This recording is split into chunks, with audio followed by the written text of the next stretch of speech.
Hey guys, it's Ariel. I was just feeling into the energy that I am feeling, and I felt the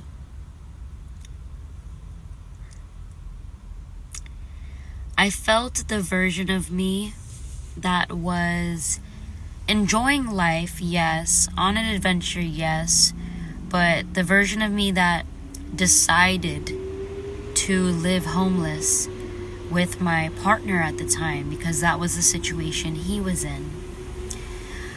A huge part of me saw it as a chance to just embark on the unknown, a version of a day and a life that would bring a new experience every single day, and it did.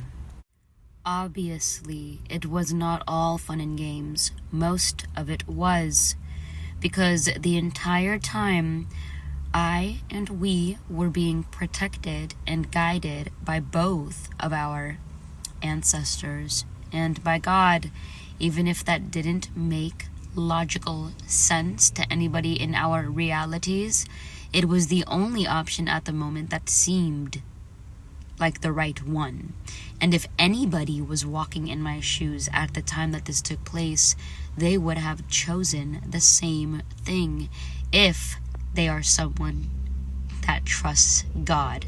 I'm still stuffy from being sick, so I'm like living outdoors while also having a functional job at one point, or at two different points, two jobs. One was waitressing and one was working in a grocery store, at the same time being a functional drinker, day drinker, afternoon drinker, and night drinker. I don't align or resonate with the word alcoholic because I do not have an issue with alcohol. I do not crave it. I do not want it. I enjoyed it for this time of my life. I am choosing right now to not indulge. That doesn't mean that down the line I will never enjoy a margarita again. It just means that at this moment in time I am not being called to drink. But down the line, I know I will be open to having a beer here and there or a glass of wine. So yeah. I was financially taking care of my partner at the time, and I was okay with this. I felt like he needed a break at times. Life did not serve him the easiest life or the easiest dynamic in his family or the easiest mental space, and I understand that.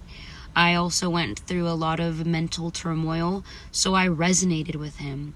And somebody in my life gave me a chance to have a downtime, and I'm forever grateful for him. He was an amazing person and always will be. And yeah, he just let me live for free in his apartment for 5 months, and I would offer rent and he would say, "No, I enjoy having you. You are my guest." So this is what I gave to my partner.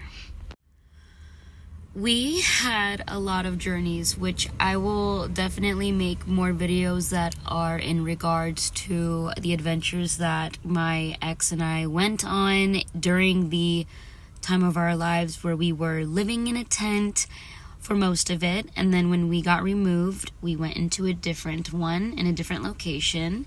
These were more like camp outs, like camping trips. But they were just permanent. And then eventually I got a car, this one, and then we broke up, and then he got a van, and then we got back together, and then we started living in his van and using mine for sort of a storage energy type. But anyway, in regards to the situation and why I'm mentioning it, I was just going to say that it was almost instantaneous that when I no longer wanted to live in the unknown, that I left it. When I decided that I did not want to be with him anymore, that's how it started. I realized that I was growing away and out of the thrill of the everyday being so adventurous. I was asking the universe and God for more structure and for a family. dynamic. I wanted to start a family. And then when I wanted to think about marriage and starting a family, very quickly, I was removed from his life to show me that wasn't the person that I was going to have a family with. I instantly accepted it, but I've been releasing that over a couple months now.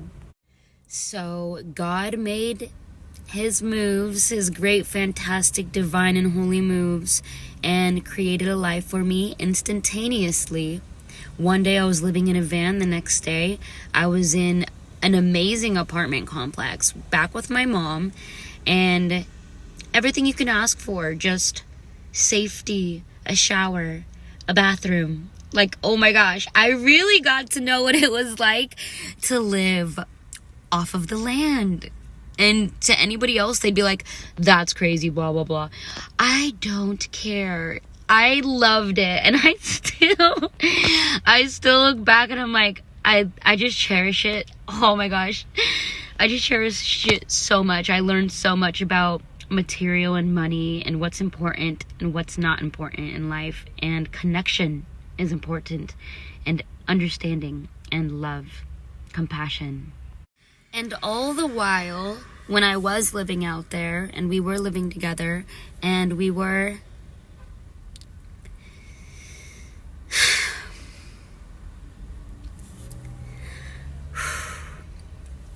it's hard to talk about. We were healing from a lot, and we were being honest with each other and ourselves. And it's okay that things don't always work out the way that we envisioned or wanted, because God has a better plan for him. I still love him. There's no hate, there's no animosity. And there's a better plan for myself. And we have families that God is aligning us with. And I know that in my heart, I know it's true. We just had to get through the dark night of the soul. Ooh, it was a spiritual journey. I really wish that if you ever have the opportunity to do something mind-blowingly just different and out there and just trusting and having faith, that you do it. I would have regretted not doing this part of my life. I love everything about that part of my life. I even miss it sometimes. Not the turmoil, not the arguing, not the obsession. Oh my God, we were obsessed with each other. But I do miss waking up underneath the stars or on the sand, feeling the sand underneath my skin, waking up to that, and the ocean saying, "Good morning, Ariel," and putting my feet in within 10 seconds of waking up. Oh my God. So back in 2020, oh my gosh, I keep honking my own horn. Back in 2020, 2021, I asked for an adventure. I asked to embark on consciousness, on the journey of knowing mine, knowing the entirety of my soul in all of its transgressions. And now I do. And I got what I wanted. And it was an insane adventure. Insane.